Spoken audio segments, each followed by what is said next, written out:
دل کی کیفیت ہے اس کے اندر سکون نہیں ہے، یعنی باہر کی دنیا بنتی چلی گئی اور یہ اندرونی دنیا بگڑتی چلی گئی۔ اور جب یہ دل سنورتا ہے، جب یہ دل بنتا ہے، جب دل کے اندر تبدیلی آتی ہے، دل کی تبدیلی سے ارادے تبدیل ہوتے ہیں، نیت بدل جاتی ہے، ارادے بدل جاتے ہیں، ارادے بدلنے کے بعد اعمال بدلتے ہیں، اور جب انسان کے اعمال بدلتے ہیں پھر فرد بدلتا ہے، جماعت بدلتی ہے، معاشرہ بدلتا ہے، ماحول بدلتا ہے، تجارت بدلتی ہے، زراعت بدلتی ہے۔ تو میرے بھائیوں، بزرگوں، دوستوں، یہ دنیا، یہ باہر کی دنیا جتنی آباد ہوتی جا رہی ہے، اندر کی دنیا اتنی ہی غیر آباد ہوتی جا رہی ہے۔ ہم نے باہر کی دنیا کو آباد کر دیا اور دل کی دنیا کو برباد کر دیا، اسی لیے آج ہر انسان پریشان نظر آتا ہے۔ اور اس دل کی جو دوا ہے وہ رسول اللہ صلی اللہ علیہ وسلم نے ارشاد فرمایا تھا، الا وان فی الجسد مضغۃ، الا کہ سن لو۔ بخاری اور مسلم نے اس روایت کو نقل کیا ہے، الا سنو، وَإِنَّ فِي الْجَسَدِ مُضْغَةً، تمہارے جسم کے اندر گوشت کا ایک لوتھڑا ہے، اِذَا صَلُحَتْ صَلُحَ الْجَسَدُ كُلُّهُ، جب وہ گوشت کا لوتھڑا سنور جاتا ہے تو تمام کا تمام جسم سنور جاتا ہے، اور جب اس دل کے اندر بگاڑ آ جاتا ہے تو تمام کے تمام جسم کے اندر بگاڑ آ جاتا ہے، پھر اعمال کے اندر تبدیلی ہو جاتی ہے، پھر ارادے کے اندر تبدیلی ہو جاتی ہے۔ میرے بھائیوں، عزیزوں، بزرگوں، دوستوں، دور حاضر میں سب سے زیادہ ضرورت اس چیز کی ہے کہ جتنا ہم نے دھیان باہر کی دنیا پر دیا ہے، اس دل کی دنیا کی طرف بھی توجہ کریں۔ یہ دل کی دنیا اجڑ گئی ہے، جب یہ دل کی دنیا سنورتی ہے پھر انسان سنور جاتا ہے، اور پھر کیسا انقلاب اس دنیا کے اندر آتا ہے۔ اور اس دل کی دنیا کو سنوارنے کا سب سے بڑا جو ذریعہ ہے وہ رب کائنات نے ارشاد فرمایا ہے، الا الا سنو، اٹھ جاؤ، بیدار ہو جاؤ، الا بذکر اللہ تطمئن القلوب، کہ اس دل کو جو سکون ملے گا، اس دل کو جو اطمینان ملے گا، اس دل کو جو تسلی ملے گی، وہ تو کائنات کا جو رب ہے، جب اس کو یاد کرو گے، جب اس کا نام ذکر کرو گے، تب جا کر اس دل کے اندر سکون آئے گا۔ میرے بھائیوں، پیٹ کی غذا الگ ہے، پیٹ کے اندر کھانا جاتا ہے، پانی جاتا ہے، اگر پیٹ کی غذا کو روک لیا جائے تو بدن کے اندر کمزوری آ جاتی ہے۔ اسی طریقے سے اس دل کی غذا اور اس روح کی غذا وہ اللہ کی یاد ہے، اگر اس کو روک لیا جائے تو اس روح کے اندر کمزوری آ جاتی ہے۔ علماء نے عجیب بات لکھی ہے کہ انسان کا جو بدن ہے اس کو اللہ نے مٹی سے بنایا ہے، جو ایک دنیاوی چیز ہے، اس لیے اس کی غذا بھی دنیا سے ملتی ہے، لیکن یہ جو روح ہے یہ آسمانی چیز ہے، یہ اللہ نے اس کی غذا بھی آسمان سے اتاری ہے، اور اس کی غذا اللہ کا ذکر ہے۔ اور میرے بھائیوں، جب اللہ کی یاد، جب اللہ کی محبت اور جب اللہ سے تعلق اس دل کے اندر پیدا ہوتا ہے، پھر کیسا انقلاب پیدا ہوتا ہے میرے بھائیوں، پھر جوانوں کے اندر انقلاب آتا ہے، پھر عوام کے اندر انقلاب آتا ہے، پھر تجارتوں کے اندر انقلاب آ جاتا ہے۔ صلاح الدین ایوبی یہ کون شخص ہے؟ یہ کس فرد کا میں نے آپ کے سامنے نام ذکر کر دیا؟ ہائے ہائے، یہ صلاح الدین ایوبی یہ وہی انسان ہے، جب تک اس دھرتی کے اوپر، جب تک اس آسمان کے نیچے یہ صلاح الدین ایوبی زندہ رہا ہے، پوری یہودیت کی ہمت نہیں ہوئی کہ وہ مسجد اقصی کی طرف آنکھ اٹھا کر دیکھے۔ کون ہے یہ صلاح الدین ایوبی؟ یہ دن کے اجالے کے اندر دیکھتے ہیں، صبح میں دیکھتے ہیں تو ایک سپہ سالار نظر آتا ہے، ایک سپاہی نظر آتا ہے، لیکن یہی صلاح الدین ایوبی جب رات کو اللہ کے گھر میں چلا جاتا ہے، اللہ کے دربار میں چلا جاتا ہے، میرے بھائیوں پھر یہ مصلے پر آ جاتا ہے اور اپنی پیشانی کو اپنے رب کے سامنے رکھ دیتا ہے اور اپنی آنکھوں کو اپنے رب کے سامنے نم کر دیتا ہے اور اپنے ہاتھوں کو بلند کرتا ہے، تو اللہ تعالیٰ نے اس کا وہ دبدبا اور وہ غلبہ رکھا ہے کہ آج ہزاروں کی تعداد میں، آج لاکھوں کروڑوں کی تعداد میں مسلمان زندہ ہیں، لیکن مساجد کو نشانہ بنایا جا رہا ہے، مدارس کو نشانہ بنایا جا رہا ہے۔ ارے دوسرے کی کوتاہی نہیں، تبدیلی میرے اندر بھی آئی ہے، تبدیلی آپ کے اندر بھی آئی ہے۔ 1440 سے پہلے کی بات بتلا رہا ہوں، حضرت آدم علیہ السلام سے لے کر آج تک یہ قوم، یہ مسلم قوم نڈر تھی، اس کے اندر ڈر نہیں تھا، غربت اس کے اندر تھی، ڈر نہیں تھا، یہ تجارت میں کمزور تھی، ڈر نہیں تھا، لیکن آج یہ مسلمان نڈر نہیں رہی، یہ مسلمان قوم نڈر نہیں رہی، اس کے اندر ڈر آ گیا ہے، جس کی وجہ کیا بنی کہ اللہ سے تعلق کمزور کر لیا۔ ہائے ہائے، ایک اللہ سے کیا تعلق کمزور ہو گیا، پورا عالم ہم پر غالب آنے والا ہے۔ میرے بھائیو بزرگوں دوستو، یہی وہ صلاح الدین ایوبی ہے جس کے دل کے اندر، جس کے قلب کے اندر گھوٹ گھوٹ کر اللہ کی محبت بھری ہوئی تھی۔ ایک فرد آتا ہے، ایک شخص آتا ہے اور آ کر کہتا ہے، صلاح الدین ایوبی کیا تمہیں معلوم نہیں ہے ایک سمندر کے راستے سے ایک لشکر تمہارے اوپر حملہ کرنا چاہتا ہے، وہ مسجد اقصی پر غلبہ حاصل کرنا چاہتا ہے۔ یہ صلاح الدین ایوبی جس وقت کان کے اندر یہ آواز پڑتی ہے، ہائے میری مسجد پہ کوئی دوسرا مسلط ہونا چاہتا ہے، یہ اپنی سواری سے اتر جاتا ہے، رب کائنات کی قسم یہ اللہ کے گھر میں جاتا ہے اور یہ مصلے پر سوار ہو جاتا ہے اور یہ نماز پڑھتا ہے۔ نماز ادا کرنے کے بعد یہ اپنی آنکھوں کو نم کر لیتا ہے اور یہ اپنے ہاتھوں کو پھیلا دیتا ہے اور کہتا ہے، اے میرے رب، میرا جینا تیرے لیے، میرا مرنا تیرے لیے، میری تلوار تیرے لیے، میری ڈھال تیرے لیے، میرا گھوڑا تیرے لیے، اگر مسجد اقصی کو بچاتا ہوں یہ بھی تیرے لیے ہے۔ اے میرے اللہ، تیرے سوا میرا کوئی نہیں ہے، تو چاہے تو مجھے آگے بڑھا دے، تو چاہے تو مجھے پیچھے ہٹا دے، تو چاہے تو مجھے عزت دے دے، تو چاہے تو مجھے ذلت سے دو چار کر دے۔ یہ صلاح الدین ایوبی رات کا ایک حصہ گزر جاتا ہے، یہ رب کے سامنے رو رہا ہے، یہ رب کے سامنے تڑپ رہا ہے، دوسرا حصہ گزر جاتا ہے، تیسرا حصہ گزر جاتا ہے۔ سفید لباس کے اندر ایک شخص مسجد کے اندر آتا ہے اور آ کر کہتا ہے، صلاح الدین کیا بات ہے، کیا ہو گیا ہے، کیوں تڑپ رہے ہو، کیوں رو رہے ہو، کیوں گڑ گڑا رہے ہو، کیوں اس مسلح کو اپنے آنسوؤں سے تر کر دیا ہے، کیا بات ہے؟ تو یہ صلاح الدین ایوبی فرماتے ہیں، بھائی میں کیا بتاؤں، یہودیت کا ایک لشکر ہماری مسجد پر غلبہ حاصل کرنا چاہتا ہے، میں اس لیے رو رہا ہوں، اے اللہ ہماری مسجد کو بچا لے۔ تو وہ شخص کہتا ہے، صلاح الدین اس جملے کو غور سے سننا، وہ شخص کہتا ہے، صلاح الدین تیرے رات کے رونے نے، تیرے رات کے تڑپنے نے اس لشکر کو سمندر میں غرق کر دیا۔ تو نے یہاں رب کے سامنے آنسو بہائے ہیں، تو نے رب کے سامنے آنسو نکالے ہیں، یہ آنسو اس لشکر پر اتنے بھاری بھرکم جا کر پڑے ہیں کہ اللہ تعالیٰ نے تیری اس رونے کی بدولت، تیری اس تڑپنے کی بدولت، تیری اس مانگنے کی بدولت اس پورے کے پورے لشکر کو جو ہتھیاروں سے لیس تھا، جو طاقت اور قوت والا تھا، جاؤ جا کر دیکھو اللہ نے سمندر میں غرق کر دیا۔ میرے بھائیوں، آج تک تو تاریخ اسی چیز کو بتاتی ہے کہ جب بھی کوئی نوجوان کھڑا ہوا ہے اور یہ دل، یہ چھوٹا سا دل، یہ دنیا ہے، یہ ایک دنیا ہے، ہم نے باہر کی دنیا کو سنوارا،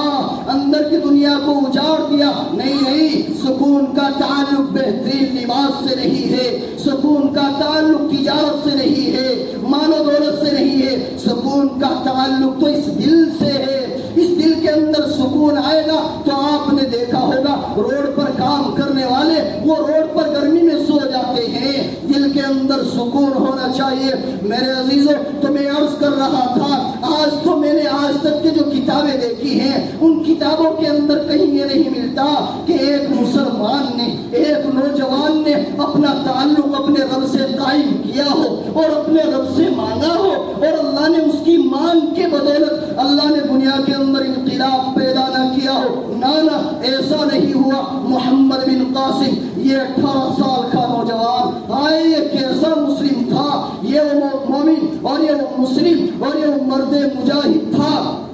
ایک آواز آتی ہے کہ مسلمانوں کی بچیوں کو داغدار کیا جا رہا ہے، ان کی عزتوں کو لوٹا جا رہا ہے، تو مسلمان کی بچیاں کہتی ہیں، مسلمان کی نوجوان لڑکیاں کہتی ہیں، اے کوئی اللہ کا بندہ جو ہماری آبرو کی حفاظت کر سکے، جو ہماری عزت کی حفاظت کر سکے، تو یہ محمد بن قاسم یہ 18 سال کا نوجوان یہ کھڑا ہو جاتا ہے اور حجاج بن یوسف کے پاس جاتا ہے اور جا کر کہتا ہے کہ صاحب ہماری بیٹیوں پر ظلم و ستم کے پہاڑ توڑے جا رہے ہیں، یہ ظلم و ستم کے پہاڑ توڑے جا رہے ہیں کہ ان کو برہنہ کیا جا رہا ہے، ان کی عزتوں کو داغدار کیا جا رہا ہے، آپ کچھ انتظام کیجئے۔ صلاح الدین محمد بن قاسم کی یہ بات سن کر حجاج بن یوسف ٹال مٹول کر دیتا ہے، کوئی پہلو اختیار نہیں کرتا اور کوئی قدم نہیں اٹھاتا۔ یہ محمد بن قاسم اپنے محلے کے اندر آتا ہے اور اپنے محلے کے اندر آ کر یہ نوجوانوں کو آواز لگاتا ہے اور کہتا ہے، اے نبی کی امت، اے امت محمدیہ کے نوجوانوں،